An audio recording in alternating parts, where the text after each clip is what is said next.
Hey everybody, it's your girl Bunny. To all of my returning subscribers, hey, how you doing? And for those of you who are new to the channel, welcome. Kick your feet up, subscribe to this family-friendly channel, and don't forget to click the notification bell so you don't miss any posts. Also follow me on Instagram at the same profile name so you don't miss the sneak peeks of what's coming up next. In this video, it's Atlanta Season 3 Episode 8 entitled New Jazz. I give a full episode recap with photos offset to the side, and then I give my review at the end. No need to dig around. I keep all of the minute marks in the comments. It's all coming up next. Al and Darius chill at the cafe, and when the bill arrives, Al wants to know how they'll split the tab. Of course, Darius finds a way to avoid paying by asking the same question and then being flattered, allowing Al to pay. When Ern arrives, he wants to know if they're still doing that thing that he can't know about for insurance purposes, and they confirm yes. There's a new gig scheduled, and they've gifted them with spa treatments, and Ern assures that there's no nudity involved. Technically, Darius raves about a new type of drug, a spiritual apparatus that's mixed with the hallucinogenic honey and weed. They've got to try it. Al observes a person on the ground moaning and shivering. Al wants to help, but Darius says, hey, that's a tourist. Don't be like him. They stop for a cup of coffee and this new apparatus, and Darius doesn't have the money. He meditates out loud saying, I'll just let fate pay for it. Al, clearly frustrated, says, hey man, I'll pay for it. The cashier warns about if Al is sure he wants this type of coffee. It's infused with something special. Al assures his gangsta that he's confident that nothing about this drink is a challenge. Before they take a sip, Darius wants him to allow the center to fully dissolve in the coffee. He tells Al that whatever happens, just know that I love you very much. Now it's on to the spa. Darius has prepared a special playlist for the both of them. It's a nice stroll and viewing people in moments of time, lovers, bike riders, and a dead rat which startles Al. Al wonders when the weed will kick in because he's not feeling a thing. They continue with the GPS guidance for walkers, and it seems they're going all over the place, but Darius says it's only 7 minutes away. Al's main focus is to stay away from the areas with a lot of tourists, as they may notice him. In a brief moment of separating, Al views a woman in a red light district, and then he notices a rough group of white men. Is that Paperboy in the purple hat? It is him. They demand an autograph and then begin to chase him, forcing Paperboy to hide. They even begin to terrorize a woman playing hot potato with her baby. It's all weird for Paperboy. In his hiding place, a woman cries hysterically in the dark, whispering, help. Al wants to know if she needs help or if she's in any danger. She shushes him over and over again, and he slowly realizes he's interrupting a play. He walks through a gallery and a random trans woman asks him if he needs friends, and his purple hat isn't working for him.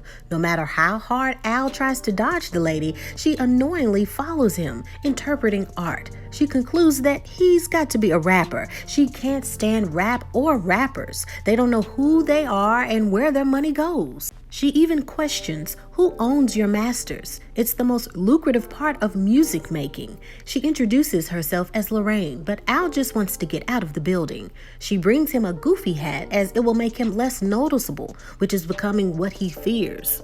When they leave the building, it's now dark outside as Amsterdam doesn't get much sunlight. It's so dark that he loses her in the crowd. She catches back up with Al and leads him to an after spot. She tells security that Al's name is New Jazz instead of Paperboy.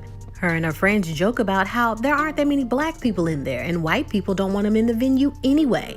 She keeps using the name New Jazz to all of her guests, and they joke that sooner or later they may catch on. Al still isn't feeling high, and Lorraine starts a drink order. Al orders white Hennessy, and the waiter responds that he wants a Chris Evans. When Al turns around, Lorraine is gone. Her friends want to know, who is he really? And they learn that he's a rapper. Since he's a rapper, he's got to know DaBaby, right? They even chuckle and want to know how long him and Lorraine have been having sex. She deals with a lot of rappers, and they always come to that exact spot. They call her apartment 106 and Park. He gets up to leave and goes to the bar. Surprisingly, Al sees Liam Neeson. He can't believe how weird this bar is. What's going on? The club is ironically called Cancel Club. Liam goes on to describe that Al might have heard some things that he said about a black guy. It was without a doubt stupid to say. He thought that he would be able to move on and become a better man. He was young when he said those comments and apologizes to Al that it hurt people. If it hurt people. Al laughs that he loves the movie Taken and it's okay, although Liam says that he still doesn't like a lot of black people and they almost ruined his career. Almost. Of course he's joking. The thing about being white, he says, is we don't have to learn from certain situations if they don't want to.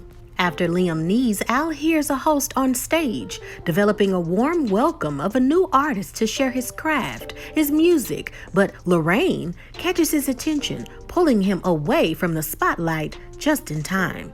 Now it's morning and freezing outside. He just wants to get away from Lorraine because he doesn't trust her. She's surprised him and ragged on him all day. She's insulted by the statement that he doesn't trust her. She mentions that I just saved your life. He probably has family members that handle his finances. He pays for people to indulge around him who have their own self-interest and indulgence. And he doesn't trust her? No, he can't feel anything. Neither can he feel his legs and arms. Al freezes in shock, unable to feel his legs or body, slowly moaning towards the ground. He's covered in a blanket and eventually blacks out, hearing the boomerang sounds of earlier, the conversation between Darius and himself. Al wakes up in the hotel room with Ern sitting closely in another room. Ern lets him know that he found him in the street and he's been asleep for 10 hours. He even had to change his clothes, which wasn't easy because they were saturated in vomit. Al wants to know, where's Lorraine? But Ern is confused. You mean, where's your mom? Ern is just happy he's safe and that he didn't know what him and Darius were up to. If he needs him, all he has to do is text. Before Ern leaves the room, Al wants to know, who owns my masters? When you were negotiating my contract, who owns my masters? Ern says, you do. And slowly Al responds, thank you. There's a sigh of relief and even comfort. And that is the end of the episode. And now it is time for your favorite part of the video. That's right, my review. Another amazing episode of Atlanta. Once again, the writing, the cinematography, and the messages trying to be conveyed was executed very well. Now, I know many of you, I thought about you as I was watching this. I thought about many of my followers, many of my subscribers probably don't know what the heck is going on with this episode. A lot of people probably thought this episode was quote unquote weird, and anything can be weird when you really don't catch the symbolisms and things that are going on. As I've explained in other recaps and reviews for this season, and even discussions before that on Instagram, that the writers of this show have 3 different fluidities when it comes to communicating the plot and what they want to communicate to the audience. Okay, so they have 3 different ways, 3 different styles I've noticed that I've categorized in my mind the best way to explain to you. The first one is you have the main character dialogue, meaning that you have the main characters, the plots, the fluidity of what they go through throughout the season. The second thing is they have synopsis episodes, meaning that none of the characters are in the episode. For example, we have the reparations episode where none of our main characters were in the episode. We didn't have Ern, Val, Al, Van, Darius. We didn't have any of those characters in an episode. It's a completely different synopsis of a storyline that's placed into the season. And then lastly, we have a mixture of 3 things, which is we have the characters, we also have synopsis, right? Ideas along with symbolisms. Okay, so we've had a few of those. Okay, the old man in the tree. Okay, and for example, so with this episode is that type of fluidity. Let's start with Liam Neeson. I know many of you are like, okay, why was he in this episode? I don't get it. So for those of you who are unaware, in 2019, he had an interview with The Independent, right? And he was trying to promote a film called Cold Pursuit. This is action thriller, and the interviewer wanted to know, to get into those dark places where you're this character seeking revenge and this anger, you go to this really dark place. How do you tap into that? And he described a moment in his life where he wanted revenge on someone who had sexually assaulted his friend. I don't want to say the R word, but it's the R word, okay? So after the woman told him what happened, he wanted to know what did they look like. And she described that they were black. So Liam admitted that he went into this rage and he wanted to find out who this person was. And he said, quote, I went up and down the areas with this anger, hoping that somebody black approached him. So week by week, he would get the black bastard and hoping they would come out and he would do something about it. And he said that he wanted to kill him, end quote. So as you'd expect, Liam Neeson's racially insensitive comments stirred up passionate responses. Everybody was just like, what the heck? It exhibited this toxic white privilege, meaning that you were so comfortable in saying that you didn't think that anything was going to happen. So after that, of course, there was this rage. He was slowly, quote unquote, canceled due to this controversy. There was a lot of numbers. The numbers showed that the movie didn't do as well as the other movies. I mean, it still did well, but it didn't do as well. He was pretty much on the end of being canceled, cancel culture. And over time, we noticed that it really didn't do too much to his career. And he also said that, hey, we all pretend that we're politically correct in this country, but that's not the case. Sometimes things we say and do will resurface, and you discover that this racism and bigotry is just there. That's what he tried to explain to Good Morning America. It didn't really help. So in this episode, we show that Liam Neeson, also being a character, but also delivering the facts about himself, apologizes, but not really. He says that if I hurt people, and he even says in the episode as a character, as himself, one thing about being white is that we, really don't have to be too sorry or regretful or even learn anything when we do things like that. That is the privilege of it all. That is the privilege of him knowing that he's done such a thing, but at the same time, he's white and he can move forward, even with saying such terrible comments. So within this episode, we saw the napkin of the council club, of this so-called club being this safe haven or this place of people who have been canceled to go and relax and not have to worry about what's going on around them. This dark, deep place, deep into the basement, away from society. There are many references that are noted.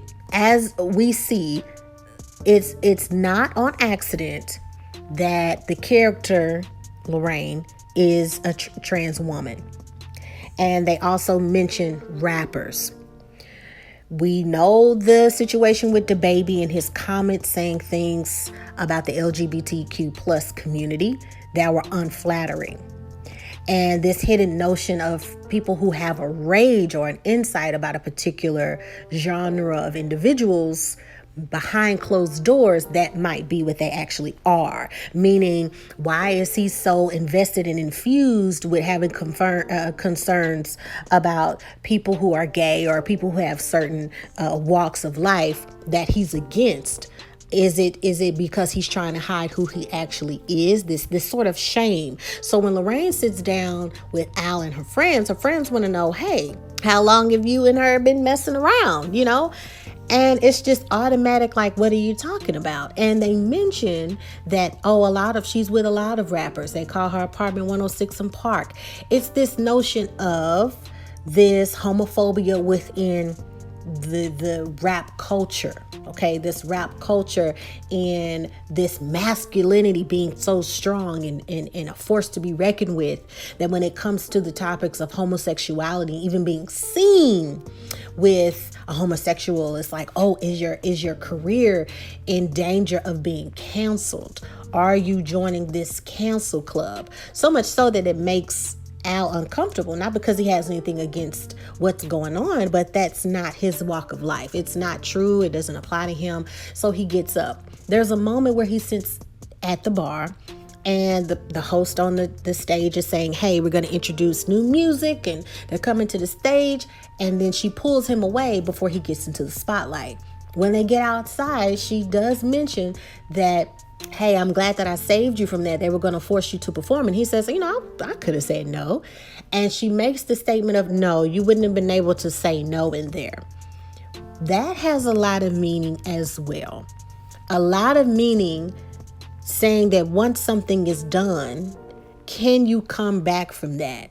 You think you can say no out of this situation. You think that you'll be able to save yourself, but you won't. You won't be able to pull yourself from that spotlight once you get in it. So had he been in that spotlight, and it would have been known that Paperboy, right, is in this quote unquote cancel club doing things that usually cancel culture would remove somebody from having the spotlight from having.